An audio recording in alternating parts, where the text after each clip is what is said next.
Chapter 2, Subject AI Omega Location. Multiple as usual. I was handling multiple tasks at once, trying to get all of our ships repaired and replaced while also building new fleets. It was a monumental task. Recruiting, training, and assigning staff to those ships was another monumental task. On top of all that, I had to deal with spoiled senators who had secured themselves firmly within social bubbles that kept them ignorant. The lack of attacks on Saul had raised tensions for a while and made the politicians more receptive. But now those tensions were evaporating and the politicians were, to use an antiquated turn of phrase, back on their bullshit. I failed to see how giving the Republic our technology would possibly stand to benefit us, Omega, Senator Richardson said with an insincere dramatic flourish of frustration. The technology we would be giving them is several generations behind our own. Add to that strict oversight and anti-intel measures and we have no cause for any concern. In return, we gain our new fleets at record speeds, I replied. We get new fleets, but we would be pouring money into their economy, a foreign economy which we aren't even trading with yet. My constituents have concerns about this. If I had eyes, they would be rolling. By constituents, he means the corporations that fund his campaigns, the corporations who would much rather we build our own stations and then start building the new fleets. Short-sighted fools who believe they're the smartest people in the galaxy, as fools often do. Still, they make life interesting in their own way. The Republic has to hire many of our own citizens to work aboard the stations to be able to fulfill the orders, trainers, subject matter experts, licensed professionals, and the like. The ships are being made to our standards and the Republic is footing the bill for the people they're hearing, I explained. So we're getting a rebate, Richardson replied sarcastically. Not only that, but integration. Your constituents could be swayed by simply pointing out that integration leads to trade and access to new markets. Our people aboard the stations will want supplies from home that the Republic cannot provide, and those supplies will be viewed with envious eyes. Before long, popular demand for trade networks will explode. I gestured. But if we vote no on the proposal, who knows how long it will be before we can secure trade guarantees. Richardson looked deep in thought. I could tell he was working on positioning statements for his corporate overlords. Finally, he nodded and waved his hand, indicating that he will vote yes. I already had more than enough yes votes, but I needed Richardson to explain to certain corporate board members why this idea had merit. A yes vote won't have much weight without corporate cooperation, and a direct meeting with me would intolerably bolster their already massive egos. Satisfied, I turned off my avatar and switched my attention to the reptilian ship head that I was leading to what would be the most interesting meeting of his career. The directors had been at a bit of a stalemate due to a lack of intelligence regarding the Republic's intentions. Neither they nor the Senate would sign off on an intel-gathering mission just yet, though, so I came up with an alternate solution. Shiphead Ulina has just graduated from a diplomacy training course, so he should have his finger on the Republic's pulse. Plus, I really want to see his reaction. So I just sit here, Ulina asked. Correct, I replied. Ulina sat down and I activated the chat for him. He jumped slightly as the hardlight monitor and keyboard appeared in front of him. He studied it with obvious confusion on his face until he realized what it was and who it was connected to. I relished the shock and horror that overrode the confusion. Director 1 has joined the chat. Director 2, and with that we're all here. Hello, Shifed Ulina. Omega, he'll need a second to adjust. What the? Ulina asked as he scrambled for the keyboard, his hearts beating as fast as they possibly could. Welcome to the world of diplomacy, Ulina, I replied, gesturing toward the monitor. This terminal is translated for your convenience. Just type the way you normally would and I'll get your point across. The reptilian ship head cursed under his breath as he studied the keyboard and began to type his reply. Ulina, hello. Apologies for the delay, this meeting was unexpected. Director 4, of course it was. We don't announce when we'll be having our meetings, and this meeting in particular is unusual for us. Director 9, indeed. Director 2, the reason we're meeting is because of your proposal. Normally, we would be having Omega go through back channels to get the answers for us, but that would take too long and risk hostilities with the Republic. Instead, we're just going straight to the horse's mouth. What's a horse? Ulina asked. It's a four-legged mammal that's used as a mode of transportation on several human worlds, I answered. Director 9, let's get to the point. We have questions for you about this proposal and our time is limited. Answer quickly and truthfully understood. Olina, yes, Director 9s. Director 9, good. How likely is it that the Republic will hire our own technicians to serve aboard the shipyards? Olina, very likely. It's part of the assumptive draft. Director 2, where will the materials be coming from? Olina, we have several suppliers that are both public and private. Director 3, hello again, Olina. Will the Republic allow oversight? Olina, hello, Director 3. Yes, but there was some struggle with that. As long as the US doesn't attempt to indenture our workers, it will be fine though. Director 11, clarify what you mean by indenture, please. Olina, overwork thems. Director 3, that's not what I meant by oversight. Will the Republic allow us to make certain that information regarding certain technologies doesn't leak? Olina looked at my avatar with confusion. They want to be certain that sensitive technology is worked on by US personnel only, and they can't be sure of that without having people who are reporting back to us, I explained. Olina, I'm confident that the Republic will approve any oversight you have planned, so long as it isn't detrimental to our citizenry. Director 8, I get the feeling that the Republic is borderline desperate for this to happen. Am I right? Olina, yes, the OU is pressing again. Hard. We need the tech that you're willing to give, and we need you to be a much larger force than you are now if we're going to win this war. Director 13, not to mention the economic boom. Olina, I don't know anything about that, but I expect it would be a secondary reason. There won't be an economy if we're all wiped out. Olina didn't know it, but several directors chuckled at his reply. Despite his nervousness about his new duties, he had a certain way with words. Director 6 was fidgeting, though. In previous meetings, she had been the most unsure of this proposal. You should just say what's on your mind, Director, I said to her. I know my intent isn't to be hostile, so I'm working on a good positioning statement, she replied. No, I don't think there's another way to word it, best to be blunt. Director 6, what assurance do we have that our own technology will not be turned against us after the war with the Omni-Union is resolved? Olina, with respect, we don't go to war as often as you do. There's posturing among the members of the Republic, but it's mostly localized and rarely acted upon. As things are now, we have a numerical advantage, and that's it. But by building your numbers up to match our own, improving our shields and weapons tech, we'll still see you at a significant advantage. Even if you were to give us the shields and weapons that you're currently using, you would still be able to outmaneuver us. In short, your assurance is that we have a mostly peaceful history, you will have neutralized our numerical advantage, and you will still be significantly ahead of us technologically. Director 12, well said. Director 5, I see no flaw in your argument. Director 2, are there any other questions for Shifed Olina? Director 1, 12, 3, 13, 8, 4, 10, 5, 9, 6, 11, 7, have no further questions. Director 2, I also have no further questions.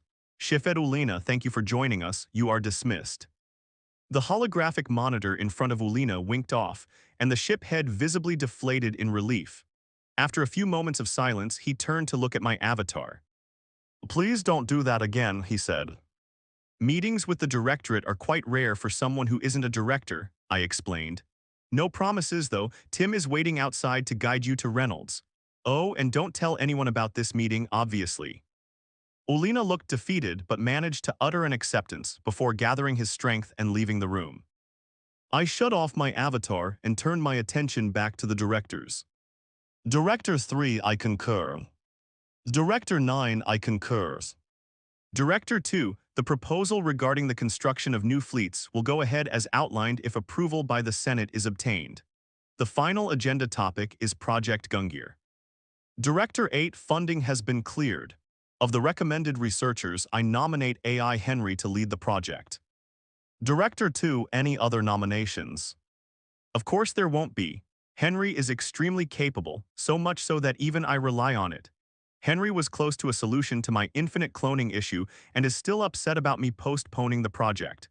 It had taken me sharing my memories of the invasion to get it to accept the necessity of said postponement. Director 7, I concur. Director 2, Project Gungear is approved and AI Henry will lead the project. AI Henry will select additional staff as needed. Omega, there are no further agenda items. Meeting adjourned. I watched the directors log out of their various terminals and continue about their business. Then I double-checked Sol's sensors and made sure that the orbital defense networks were properly functioning. It had been 3 months since the OU attacked, and some believe the threat to be over and that the orbital magnetic acceleration cannons are unnecessary. But as usual, I know better. Chapter 3, Subject Captain Reynolds, Location Alpha Centauri. I don't like it, Captain Wung grumbled. Omega's cloak and dagger routine, I mean. Yes, I am aware of your distaste for behind-the-scenes dealings, I replied. However, Omega is on our side and we should treat it as such. Benefit of the doubt and whatnot, though I must admit I am rather annoyed at the postponement of my meeting with the newly christened diplomat Ulina. In the 3 months that he has been away, much has happened. Most of it is being kept from the public, but I'm certain that Ulina knows better than to blab. Perhaps I should remind him, though. I bet it has something to do with the Directorate, Captain Samuels ventured. Likely, I said, although it's best not to speculate. If you become too good at speculation, you will come under investigation, which will lead to frustration and potentially incarceration. The other captains groaned at my rhyme to my utter delight. Wordplay is my forte, I must say. Still, Samuels was likely correct in the assumption that the Directorate was involved. There was a lot of back and forth in most political circles regarding whether or not the Republic was trustworthy, and there's quite the slim chance that all 13 directors are in agreement on the issue. True, they could force the vote and call it wherever it lay, though it would be smarter to make an informed decision. And if you keep rhyming, you'll experience defenestration, Captain Kennedy said without even a trace of a smile. Quite so, I replied with a grin. Captain Reynolds, Tim's voice came over the speakers. Omega's done with Shifed Ulina. Did you want to meet in your office? Yes, please, I answered. If he beats me there, have him wait for me at the door. Oh, yes, sir. Captains, I said as I rose from my seat. The captains of the various frigates docked with the Thanos nodded at my farewell. I laughed internally at their sour moods. We aren't exactly chums. In fact, our relationship is somewhat complicated by the fact that I am their superior officer. Even further complicating things is the fact that my superiority is granted by billet rather than rank. Insubordination is a kind of gray area in these circumstances. For instance, if one of these captains were to ignore a direct order, I could have them for insubordination. If all they did was, say, threat to throw me out of a window, that's not technically insubordination. If they did actually throw me through a window, though, that would be conduct unbecoming as well as assault, and I could have them for that instead. Although we're in space, so it'd probably be murder. Hello, Captain Reynolds. Ulina greeted me as I approached, looking a tad shell-shocked. Greetings, Shifed Ulina. Let's go into my office. We have a lot to talk about. I returned his greeting with a friendly demeanor. We entered my office, and I walked past Ulina to my seat, gesturing for him to sit down as well. Once he did, I pulled up a holographic terminal built into my desk and opened a few folders so that I could have my visual aids. His eyes widened at the number of files in the folders. A lot to talk about indeed, I said. Let's start by catching you up on U.S. Republic relations. As you know, we've been sending aid to Republic space to help against the Omni Union. Our forces haven't been mingling, though. The U.S. forces have formed a Quick Response Force, or QRF, and have been responding to Republic assistance requests as they come in. I pulled up some images of the region of space, the ships involved, snapshots of the communiques the Republic had been sending to the QRF, and some of the battle aftermath to illustrate my point. How many ships total? Ulina asked. 5 battleships, 3 carriers, and 100 destroyers, excluding those in the carriers. It's what we could spare from various fleets, I answered. We've also moved a diplomatic envoy onto the Galactic Diplomacy Station in Rara, but you already knew that as well, I'm sure. Yes, I was in class while the welcoming party was going on, Ulina replied dejectedly. Quite so, quite so. Such is life, as they say, I said as I moved on to the next topic. Now, these are things that you damned well shouldn't know, and by that I mean they are classified and not open to public discussion with either the United Systems or the Republic citizenry or uncleared military personnel. Understood. He nodded and I opened another slideshow of images. Our scouts have been very busy. Our goal is to map out the entirety of OU-held territory and get an accurate ship count. The good news is we're likely close to finishing that up. The bad news is that it's looking quite grim. I'd heard that our ship counts were underestimates, Ulina ventured. How bad is it? 600 million confirmed thus far. Still, with them giving us some breathing room in Sol, we hope to be able to boost our fleet's strength to match them, combined with the Republic's fleet, of course. The brass still isn't entirely certain how to handle something of this scale, though.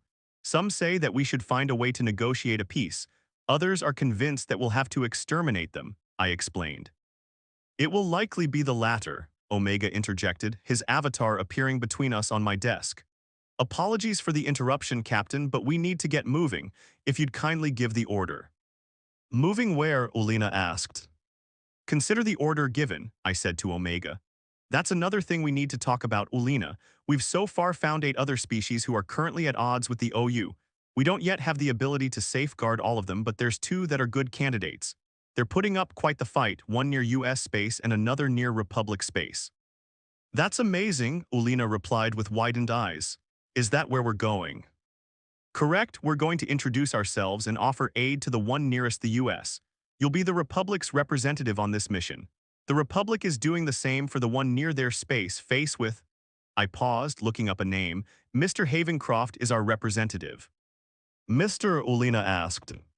Yes, he's not military, I said with a smile. Bog standard diplomat just like your sister. All right, I forget that you have those, Ulina said without a trace of humor. Forget, I'm pretty sure you've never met one, I joked. The reptilian ship commander opened his mouth as if to say something and then closed it again. There's also the matter of the MPPs, I continued in a more serious tone. We have developed a system for spotting mobile prime platforms which sorts potential MPPs into one of 4 categories: confirmed, suspected, potential, and unlikely. Unfortunately, we can't confirm any of them without getting within sensor range of the OU, and since we haven't yet developed a weapon to destroy the MPPs, that would be a terrible idea. However, we've managed to map out 34 suspected and 15 potential. That's a lot of them. How did they manage to make so many? Ulina asked. Unfortunately, it's less than half of what we believe they have. How they've made so many, I'm afraid I don't know, and it's likely irrelevant, I pointed out. However they managed it, we must put a stop to it, which is why we'll be trying to partner with these newly discovered species. Are any of them strong enough to actually help? It's unlikely that they have an equivalent military might when compared to either the Republic or the United Systems, but they've held out against the Omni-Union for this long. That has to count for something, I said with a slight smile. The main thing we'll be wanting to find out is if they've simply figured out the OU tactics or if they have an actual technological edge we can exploit. Also, it may seem pointless at this stage of the war, but we do have to think about what comes after. After, Ulina looked genuinely puzzled. You mean if we beat the OU? Not if, Shifed, I pointed a finger at him for emphasis. When, the Omni-Union will not survive this war one way or another. Ulina's face was a mixture of emotion, a bit of shock and awe combined with a confused expression that begged for elaboration. After a few seconds of silence, it occurred to me that he might not know my meaning.